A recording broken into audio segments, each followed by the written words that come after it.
bầm du thốt đê diện mây quy lên măng gai đi khô à say khăn ngô cả gần tiếng sáng nắng thật đi tuang ra magi ai quăng đất mắc san khoan na bầm khoan nô bầm du thốt đê diện mây quy lên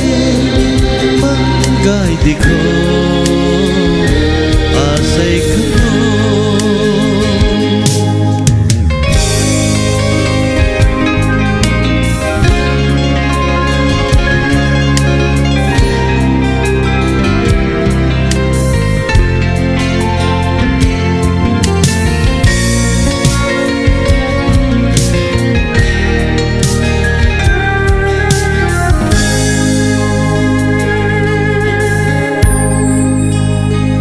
ta ri thui la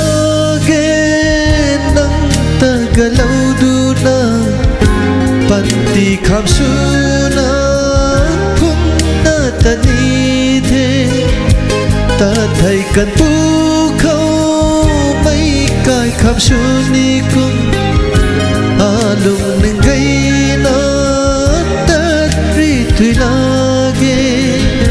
ka gan rồi thôi quán tăng mặt na bầm lát rèn lâu mấy có hết tăng mặt na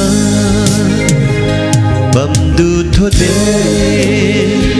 diện mây quy lên măng gai đi khô à say khăn ngô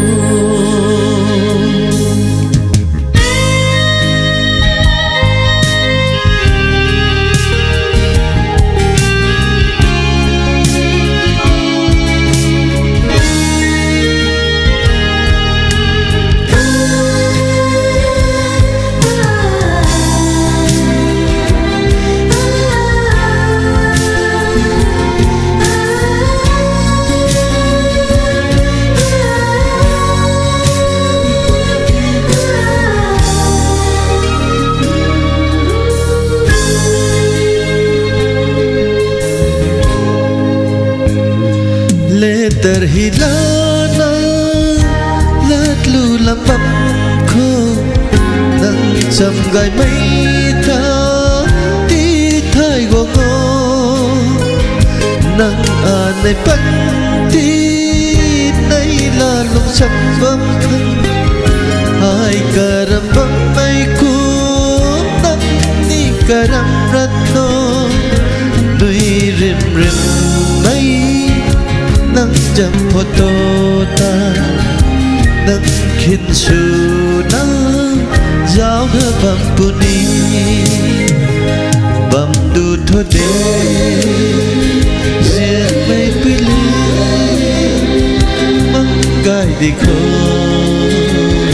à say khắp mô cả gần tiếng sáng nắng thật đi tuang ra magi ai quăng đất mắc xa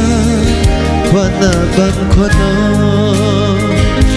bầm du thốt đê